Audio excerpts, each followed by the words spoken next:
colgaderos y una brisita con la taladrando el mosquitero.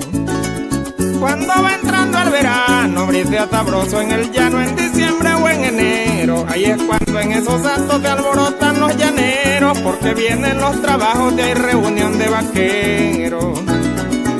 Al café y a los caballos grita el caporal del hato alentando a los obreros.